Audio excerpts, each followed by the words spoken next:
Salut tout le monde, bienvenue à cette quatrième vidéo sur le jeu Nevsky publié par GMT Games en 2019. Dans cette vidéo, on va voir ce qu'on pourrait appeler là, la première moitié de la phase de levée, là, c'est-à-dire la pige d'événements et la paye de nos braves seigneurs qui se battent pour nous.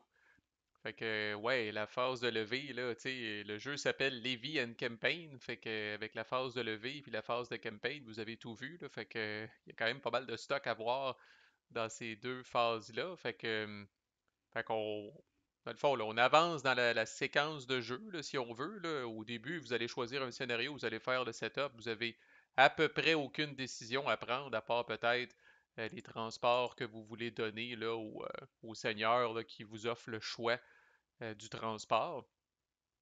Puis là, ben, tout de suite après, on commence la première phase de levée du premier tour. Et on commence une phase de levée. Dans à peu près toutes les phases, puis dans à peu près tout ce qui se passe dans le jeu, le teuton est toujours en premier, suivi du russe. Fait que je vais le rappeler là, quand même à chaque fois où c'est pertinent. Là. Mais bon, au premier tour du scénario, au tout premier tour du scénario, et c'est vraiment une exception, et j'en profite pour faire une petite parenthèse, là, Volko, si tu es à l'écoute. Euh, je trouve ça weird quand même. En tout cas, personnellement, j'aurais mis toutes les tours pareil plutôt qu'il y ait une exception au premier tour. Je trouve que, en tout cas, quand vous allez comprendre tous les concepts, vous allez voir qu'au final, ça change pas grand-chose. Puis j'aurais peut-être uniformisé le premier tour avec toutes les autres. Mais bref. Au début de chaque tour, au début de chaque phase de levée, chaque joueur, à commencer par le teuton, va piger deux cartes de son deck de cartes. Alors les cartes là-dedans, ça s'appelle les Arts of War, l'art de la guerre. Et c'est un jeu où chaque joueur a son deck de cartes là, unique.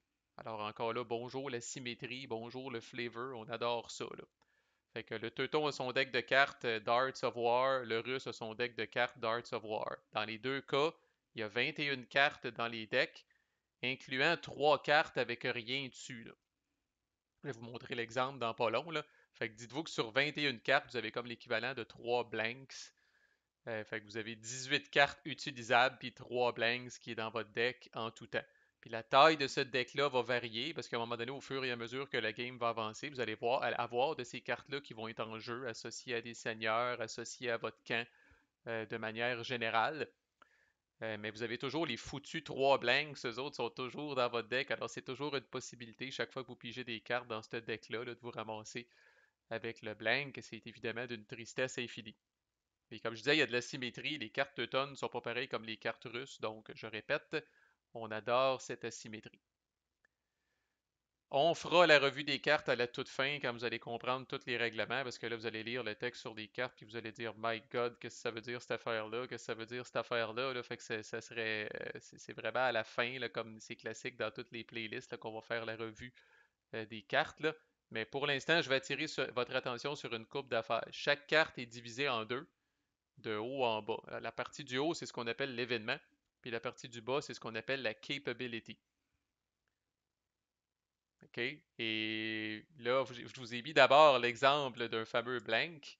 Alors, voici une des trois cartes teutones qui est écrit dessus, là, en haut, No Event, puis en bas, No Capability. On peut faire fuck all avec cette carte-là. Vraiment fuck all. On la pige, on est triste, on est fâché, on dit des gros mots, puis on la défausse, mais elle va revenir dans notre deck parce que la toute première chose qu'on fait là, au début de la phase de levée, là, c'est qu'on prend toutes les cartes qui ont été potentiellement défaussées pendant le tour, ainsi que nos fameux blanks. On s'assure qu'ils sont bel et bien dans notre deck. On brasse, puis on est prêt à piger.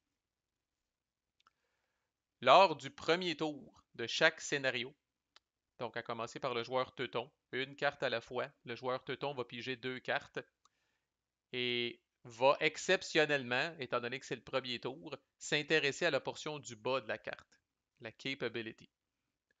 Lors de tous les autres tours du scénario, c'est pour ça que je disais que personnellement, en tout cas, j'aurais uniformisé, là. Lors de tous les autres tours du scénario, il va faire exactement la même chose, mais ça va être la partie du haut, c'est-à-dire l'événement auquel on va s'intéresser. Alors évidemment, s'il pige un blank ou même deux blanks, qui est un cas de table flip possiblement, ça vaut pas de la crotte. Par contre, je vous ai sorti quelques exemples, encore là, sans rentrer dans tous les détails de ça, parce qu'on aura l'occasion d'y revenir, entre autres, quand on va faire la revue des cartes puis Alouette, là. Alors, allons-y une par une, là, dans les exemples que j'ai choisis. Là, je rappelle, on s'intéresse à la partie du bas de la carte.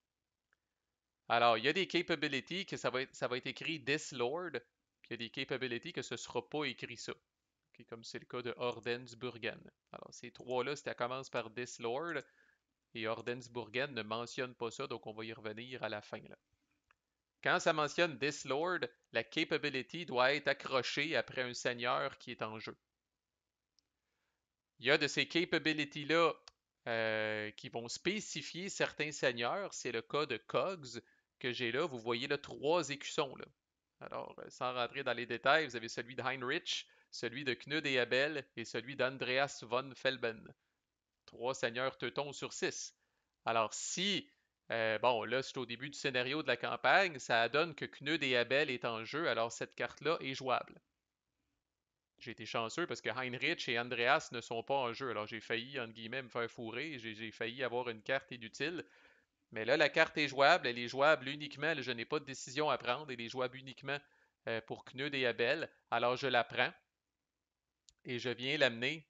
Et c'est bien fait dans le module vassal là, parce que toute l'empilade est bien fait. Là, je viens la placer en dessous du plateau de Knud et Abel. Là, question qu'on voit juste la capability qui dépasse. L'événement est totalement non pertinent dans ce cas-là, on s'en fout complètement. Là. J'ai pigé cette carte-là comme étant une capability. Je peux l'assigner à Knud et Abel. Je viens l'assigner à Knud et Abel. Si jamais Andreas von Felben et ou Heinrich avaient été en jeu, j'aurais pu décider à quel seigneur je décide, auquel de ces trois seigneurs-là je décide d'assigner la capability.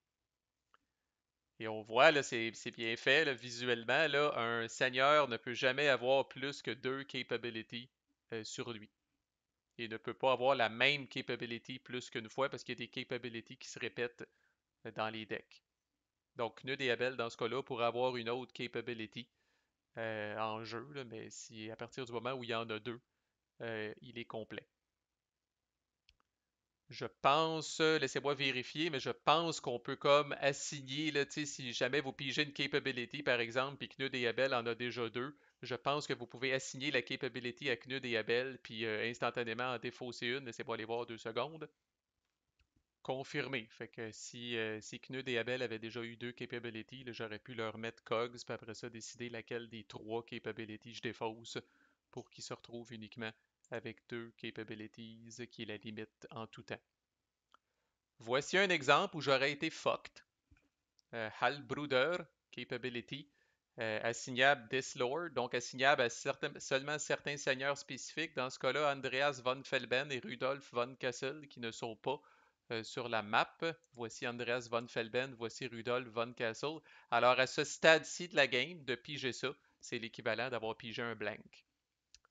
Alors, comme on dit en bon québécois, je me torche avec et je n'ai rien à faire avec cette carte-là parce que les lords spécifiques auxquels cette capability-là peut être assignée ne sont pas en jeu.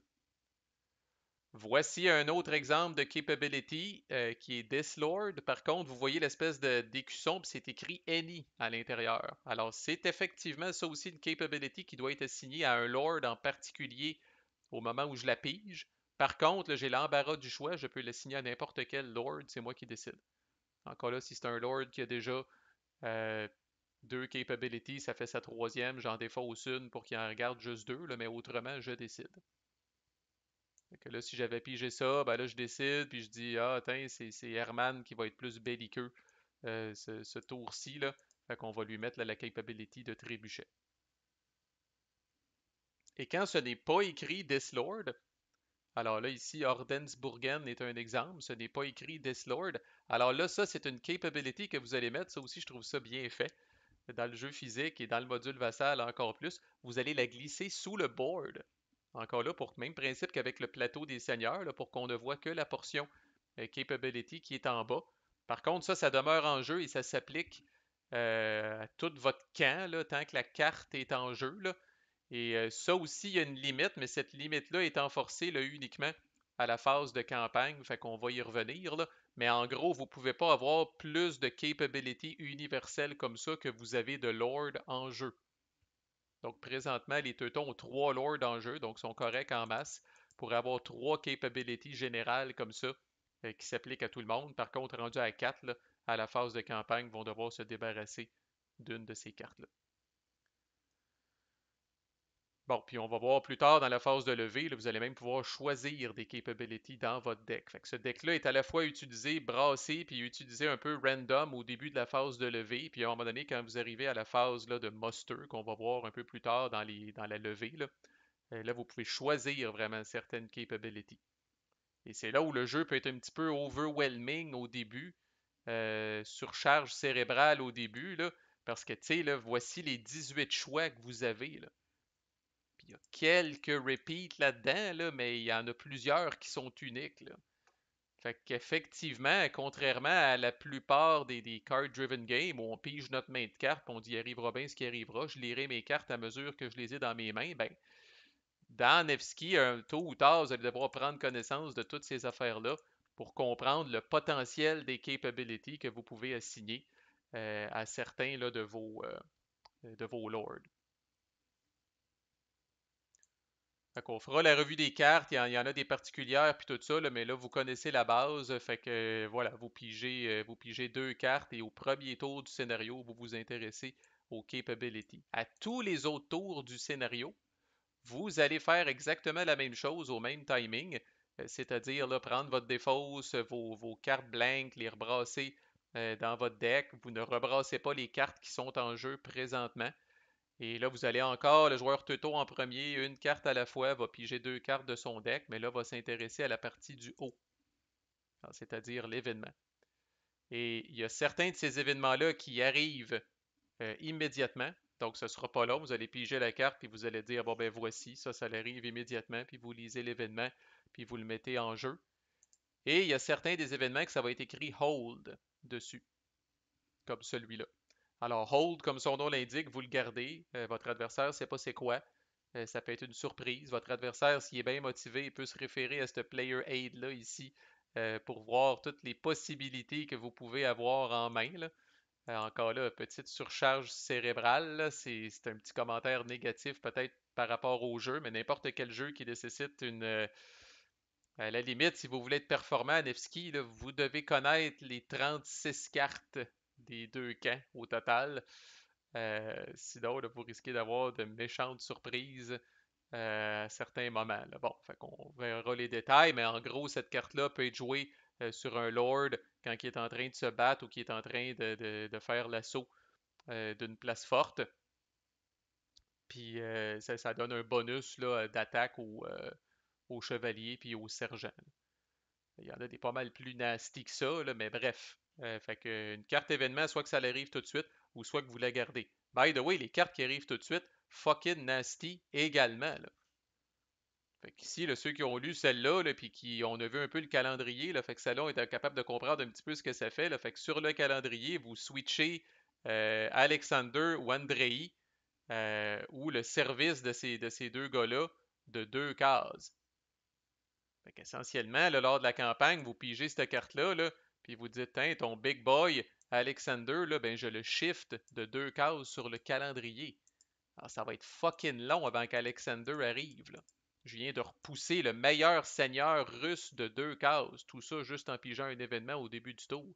Et guess what? Cette carte-là va être rebrassée dans mon paquet. Je pourrais la repiger au tour d'après, le prendre et dire, tiens, bye bye, ça va au tour 9. Ou prendre son frère puis amener son frère au même tour que lui. Et pis encore, ou presque, s'il avait été en jeu, ces gens-là, ben là, je peux prendre leur marqueur de service et je peux le ramener de deux cases. Holy shit! OK? Fait que je viens de raccourcir leur temps de service. En tout cas, on va voir avec la revue des événements, là, il y en a qui sont épouvantables. Épouvantables. Fait que voilà, je répète une dernière fois. Premier tour du scénario. Teuton en premier, pige deux cartes. Essaye de mettre en jeu les capabilities qu'il a pigées si possible. Ensuite, le russe fait la même chose. Tous les autres tours, au même timing. Début de la phase de levée. Teuton en premier, pige deux cartes de son deck, une à la fois. Implante les événements. Si c'est hold, il la garde. Si c'est un événement qui arrive tout de suite, il arrive tout de suite, puis on essaye de l'implémenter. Puis après ça, le russe fait la même chose. Alors, ce qui suit tout de suite après, c'est ce qu'on appelle la paye. OK? Donc, très important pour les lords qui sont en jeu présentement. Fait que j'ai mentionné qu'il y a des façons d'influencer, entre guillemets, positivement les marqueurs de service de nos seigneurs. Il y a des façons de les convaincre de rester avec nous plus longtemps. OK? Donc, quand on arrive là, après avoir pigé nos cartes événements et ou nos cartes capability si on était le premier tour, là, c'est la phase de paye. Fait que là, c'est pas compliqué. On regarde les seigneurs et est-ce qu'il y a certains de nos seigneurs qui ont de l'argent? L'argent amène le monde, même en 1240. Désolé de vous troubler avec ça. Fait qu'on va prendre un cas simple, notre ami Herman, qui commence déjà avec de l'argent par défaut quand il arrive en jeu. Bon, ben lui, il a de l'argent. Alors lui, à la phase de paye, ce que je pourrais faire, c'est que je pourrais dire, OK, euh, je dépense l'argent d'Herman et je bouge son marqueur de service d'une case à droite. Alors, un sac d'argent permet d'acheter un tour de plus de service pour un lord. Et ça, Herman peut faire ça là, tant qu'il y a le fric tant qu'il y a le fric avec lui, même s'il est perdu au milieu de nulle part en Russie, il peut faire ça. Là. Même s'il est planté debout ici à Isora, là, il peut faire ça. Là. Thématiquement, il se paye lui-même. Il dit, qu'est-ce j'avais de l'argent dans mes poches. Fait qu'il se paye lui-même et il dit, ah, c'est vrai, la vie est belle. Fait que je vais me battre un tour de plus. Alors, vous bougez son marqueur de service d'une case à droite. Si, je vais lui redonner son fric, si Herman avait été, par exemple, au même endroit, donc à ce moment-là de la phase de levée, là, à la phase de paiement, si Herman est situé dans le même endroit, la même localité, par exemple, que Yaroslav, ben oui, les seigneurs peuvent faire preuve d'altruisme, alors Herman pourrait dépenser son fric pour bouger le marqueur de service de Yaroslav d'une case. Alors, tant qu'ils sont au même endroit, physiquement, les seigneurs peuvent dépenser là, de l'argent là, pour bouger le marqueur de service d'un autre seigneur qui est avec eux autres. Ils n'ont pas à se prioriser. C'est quand même vous qui décidez, là, entre guillemets, là, comme joueur. J'allais dire comme commandant. Là, on va dire comme joueur, on va garder ça méta un petit peu. Là. Fait que, euh, fait que dans ce cas-là, Herman a dépensé son fric pour acheter un tour de plus à Yaroslav, qui autrement, là, en tout cas on va le voir tout de suite après, là, aurait sacré son camp parce que son marqueur de service aurait été dans la même case que le marqueur de tour. Ben, en fait, non, c'est vrai. Là. Mettons, on suppose qu'on est au tour 1, Yaroslav aurait sacré son camp au début du tour 2. Là, on va voir ça, ce sera pas long. OK, l'autre chose, puis on va voir les détails. Certains événements peuvent rajouter de l'argent ici. Donc, les mêmes tokens de coin, là, certains événements, là, certaines capabilities, je devrais dire, qui restent en jeu, peuvent ajouter du fric dans le Novgorod Véché. L'avantage de ce fric-là est que si le russe le dépense, là, ce fric-là peut servir à faire bouger le marqueur de service de n'importe quel lord où qu'il se trouve. Alors, c'est très flexible. C'est une petite banque extrêmement flexible, sauf un lord qui est assiégé. Alors là, un lord qui est assiégé n'a pas accès à son compte bancaire.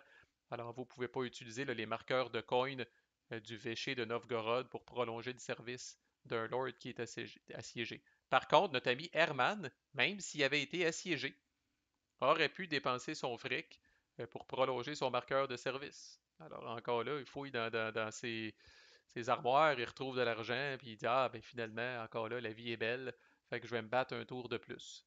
Donc ce ne sont que les coins du Véché de Novgorod qui ne peuvent pas être utilisés pour les seigneurs assiégés. Les coins qui se trouvent sur les marqueurs de seigneurs eux-mêmes, ça marche.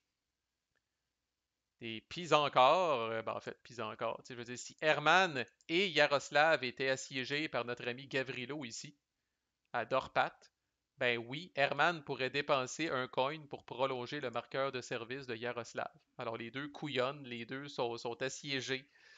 Et tu sais, là, à Dorpat, là, puis Herman dit, hey, tu sais quoi, Yaroslav, j'aime bien ça, travailler avec toi, fait que je dépasse un coin, puis on prolonge ton service d'un tour. Alors vraiment, quand les coins sont sur les seigneurs, là, peu importe où ils sont, peu importe dans quelles conditions ils sont, ils peuvent dépenser ces coins-là pour bouger le service d'un lord qui est avec eux autres ou d'eux-mêmes. Dans le cas du Véché de Novgorod, C'est uniquement des seigneurs évidemment russes et qui ne sont pas assiégés, mais ils peuvent être n'importe où sur le board. L'autre chose qui a une valeur dans ce jeu-là, c'est le fameux butin, le fameux loot qu'on peut se procurer là, via différentes actions qu'on va voir plus tard, là, mais entre autres quand on ravage des spaces autres que des régions, on ramasse du loot. Quand on conquiert des places fortes aussi par la force, on ramasse du loot. Fait que le loot, ça a aussi une valeur. Par contre, là, comme on voit sur le dessin, là, le loot, il ne faut pas s'imaginer encore là, des pierres précieuses, puis des pièces d'or, puis tout le kit. Là. Le loot à cette époque-là, là, c'est beaucoup, là, il disait, là, tu sais, du bétail, là, puis toutes sortes d'affaires, là, que, bon, aujourd'hui, on considère pas vraiment ça comme du loot, là, mais dans le temps, ça avait une grande valeur pour ces seigneurs-là.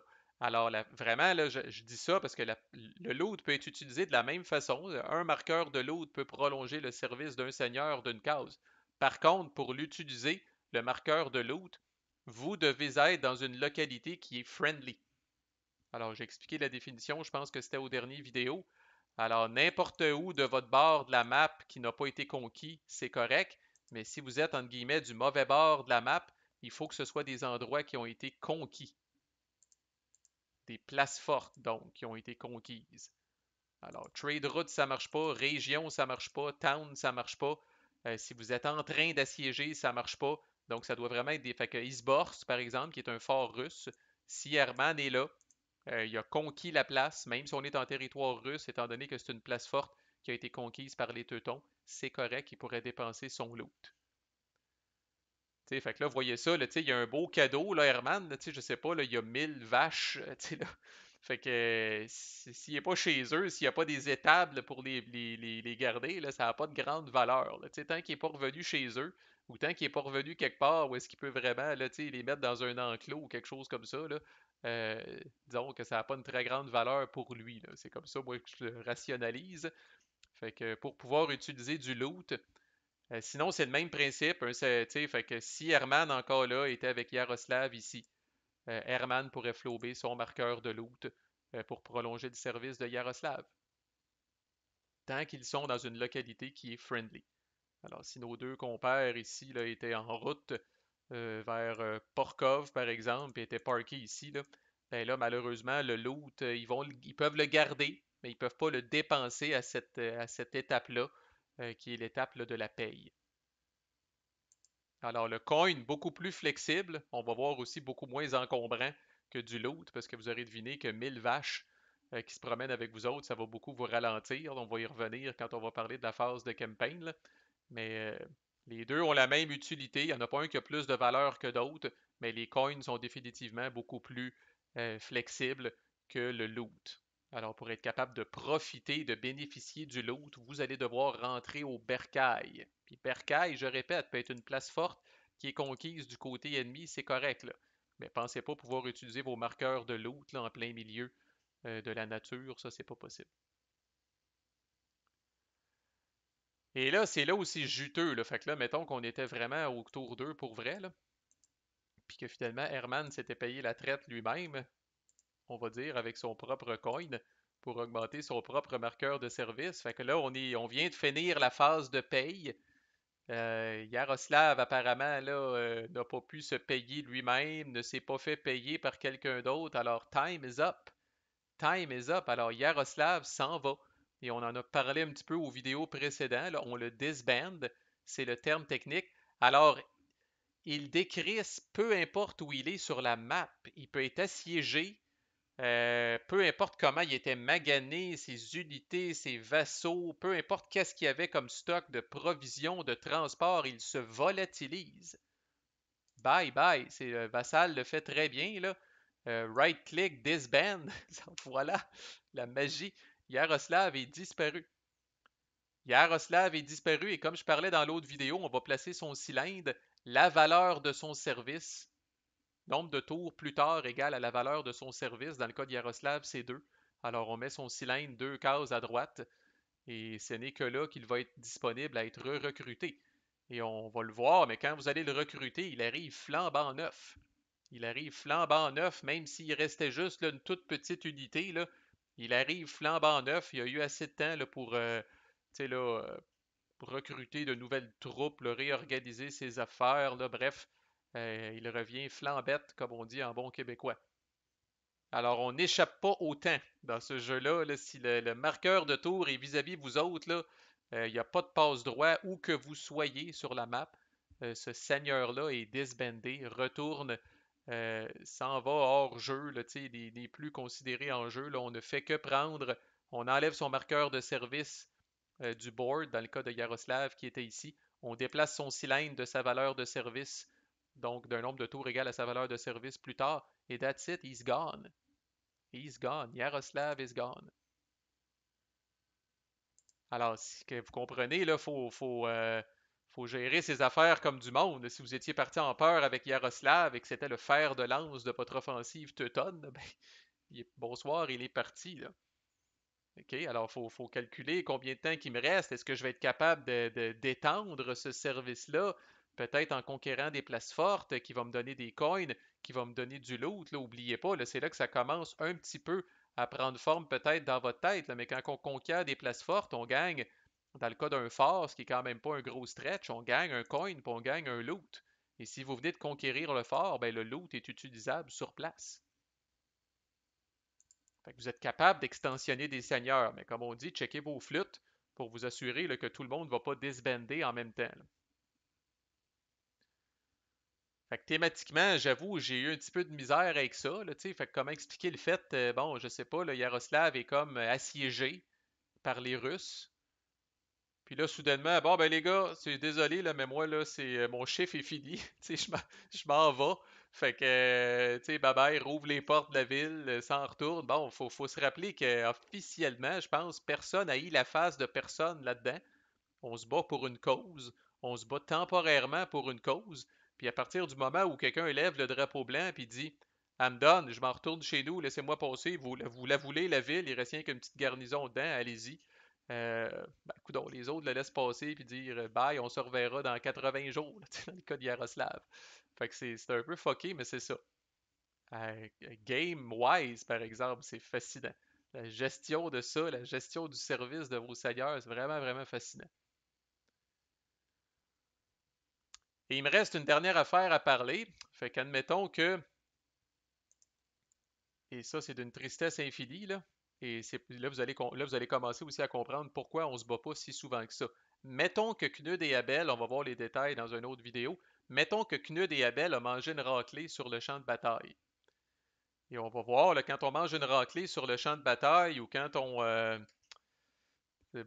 souffre de la faim ou qu'on n'a pas de provisions, bref, il y a différents scénarios, je répète, qui peuvent faire que votre marqueur de service bouge vers la gauche.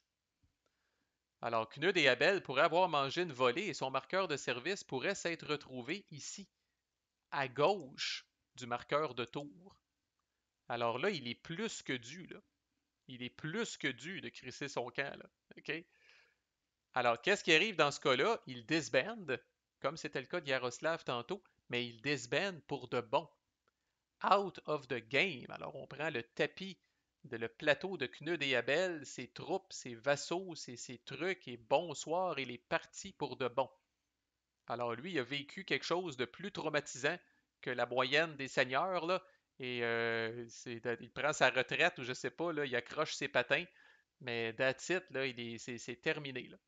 Alors, si au moment de la phase de paix, de paye, vous arrivez, puis il y a un marqueur de service qui est à gauche du marqueur de tour, c'est terminé. Ce seigneur-là disband, et il disband pour de bon. Vous ne remettez pas son cylindre, tu sais, X nombre de tours en avant, là, he's gone. Vous en avez 5 autres, c'est la bonne nouvelle, mais vous en avez un qui est parti pour de bon. Puis ça arrive, ok? C'est pas, je suis pas en train d'expliquer un cas limite, là, ça arrive des fois. Alors encore là, c'est là que vous comprenez aussi, là, bon, ça va-tu me permettre de faire ça? Là? Mettons, je muster Alexander. Alors oui. Fait que tantôt, je répète, là, mettons qu'on est au tour 7. Bon, Alexander était encore correct en théorie. Là, mettons, il était dû pour. Fait que là, Alexander serait sur la map quelque part. Là. Je vais mettre à Novgorod. Hein. Je vais vite, là. Mais on est au tour 7. On est au début de la phase de levée. Alexander, il lui reste un tour de service. Parfait, la vie est belle. et je pige ce fucking event-là, comme Teuton. Alors, ça dit quoi? Sur le calendrier, on shift Alexander ou Andrei ou le service de l'un des deux de deux boxes. Alors là, moi, j'arrive puis je prends Alexander et je le shift de deux boîtes ici. Alors, il y a une thématique comme ça, là, tu sais, là, c'est les Mongols qui mettent de la pression, tu sais, là, sur les terres d'Alexander, là, qui sont plus à l'est.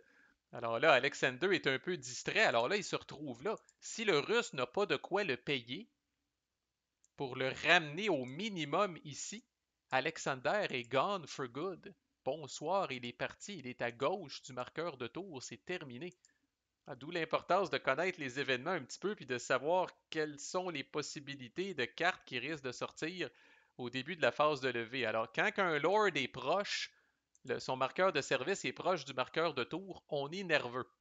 On est nerveux avec raison. On est à un événement, une bad luck, une bataille perdue, une surprise de notre adversaire. Là, on est des fois à un seul événement de si vous êtes chanceux, le Lord va juste disbander. Tu sais, si Alexander avait été ici, puis j'avais joué l'événement, ben je bouge son service marker ici. On arrive à la phase de paye. OK, il disband. C'est triste, là, mais au moins, il n'est pas parti pour de bon. Je vais le revoir. Mais encore là, je vais le revoir quand? Je vais le revoir dans 6 tours. Parce que la valeur de service d'Alexander, c'est 6 tours. Fait qu'on est au tour 7. Il ne va revenir qu'au tour 13. Il va avoir le temps de faire du dommage pareil pendant les 4 derniers tours de la campagne. Fucking fascinant, honnêtement, comme mécanique, là. C'est vraiment très, très intéressant, là. Puis, bon, nous n'en sommes qu'au début.